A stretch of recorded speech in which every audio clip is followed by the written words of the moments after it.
So today I decided to do a art journaling page about stepping into our dreams and purpose and facing the fears that we have to face in order to step out of our comfort zone. So I decided to use my Gelatos. I've never used them before, and so this was a new experience for me.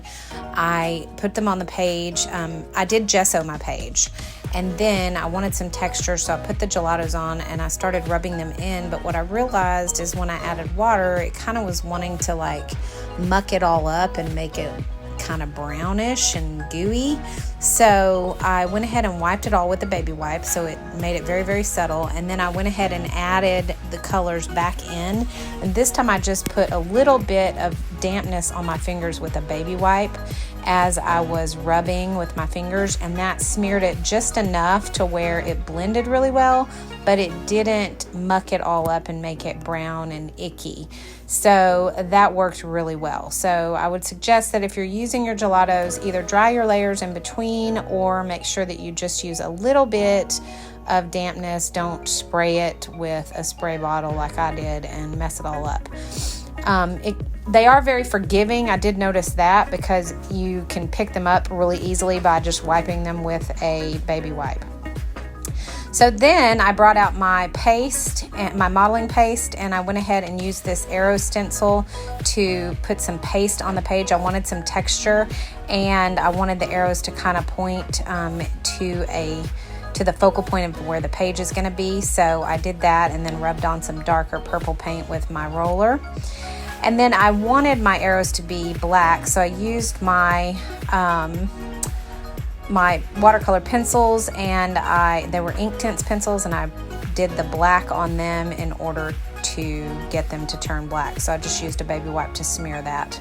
And then I did my edges and stamping, just whatever stamping you choose to do to give it some texture and some depth. So I just got different kinds of stamps that I liked and just started stamping them on the page in black. And I also used my paints, my acrylic paints, to make the edges in the blue and the pink with my fingers. I just kind of smeared it around. Then I wanted some lines and some more texture, so I took my credit card that I always use, and I just made some black lines with the credit card and just put some marks here and there to kind of bring it all together. So then I pulled out my washi tape and I ripped it in places and just stuck it around the page to give it some pattern, because it was all kind of the same like layer, so I felt like it needed some patterns to it. So I went ahead and added a black and white pattern. And then I started to work on my focal point while that was drying. So I went ahead and stamped this suitcase stamp that I got for $1 on clearance. And I am going to use my liquid collage medium. It's Ranger, and it's kind of like a glue, but it dries really smooth and makes it less porous. So when I use my Pitt pens to color this, I can smear them with my fingers really well. And then I don't have to worry about things mucking up because they smear really well over a non-porous surface. So that made it non-porous. And I pulled out my colors. I decided to do red, blue, and green. So I used the lighter of each color as the base for the suitcase. And then I went back, took my gray Pitt pen and did the hardware on each suitcase. And then I went in with the darker color and highlighted it so that it would have some shading along the sides and the areas, the corners and stuff like that, so it would look a little bit more realistic. So I did that with each of my colors, the red and then the light blue.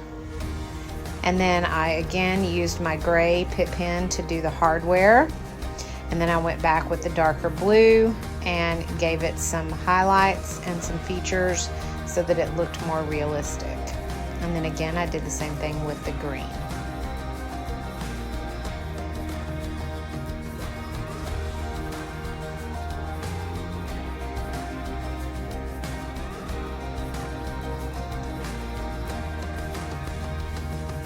Then I decided I wanted the hardware to be a little bit more metallic, so I went ahead and used my silver gel pen, and I did the hardware with the silver gel pen, so it gave it kind of a metallic look to it. And then I took my brown Pitt pen and added a little bit more highlights in the darker areas, just so it would look a little bit more antique-y and a little bit more realistic, before I decided to cut it out so that I could place it on my page. So I just took my scissors, I cut it out. And then once I got it cut out, I decided to go ahead and figure out where I was going to place it on my page. Now, I had torn out this little lantern off of some pattern paper that I had. So I wanted it to be kind of like a lantern with some suitcases sitting beside it, like we were about to, be waiting at a bus stop, getting on a bus, or going on a journey, because this is all about the journey through fear into your dreams. And so I decided that this light post or this lamp post would look really good on the page. So I went ahead and just ripped it out, did some antiquing with my Pitt pens, and then I stuck the suitcases right down beside the lamp post so that it would look like they were sitting there waiting at like the bus stop or whatever to take off and go on a journey.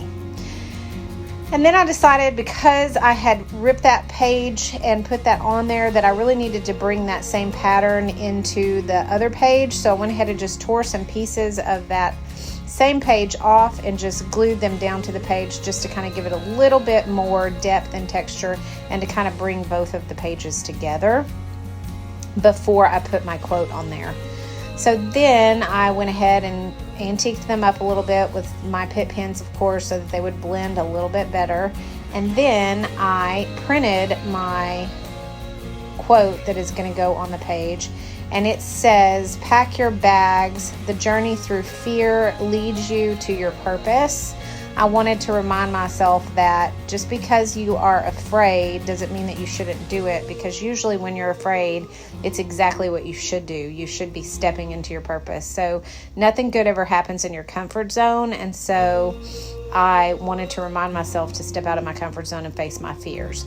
So I took my antique photo ink, and I went ahead and just rubbed that all in to my title to kind of make that blend a little bit better, so that it would look like it matched and it wouldn't be so bright. And then I took that clear collage medium bluish stuff again, and I put that on the page with that, so they are nice and glued down. And once I did that, I took my inks again. These are the Ranger Distress inks, and I pressed it onto a piece of foil. And then I sprayed it with some water, so it was really, really juicy. And I took a little brush and I splattered brown splatters that matched the ink that I put on my title or my quote, and I splattered that onto the page. And then, of course, the last thing I did was take my white gel pen and go ahead and add some white highlights to the page, so that it just kind of had some good little highlights here and there. And then, of course, I also did some white highlights on my title as well, or not my title, but my quote as well. So I hope this inspired you guys to follow your purpose, follow your dreams. Don't be afraid to step out of your comfort zone. And I hope it inspired you to do a page of your own. I hope you enjoyed it. If you did, please like and subscribe, and we will see you next time. You guys have a great week.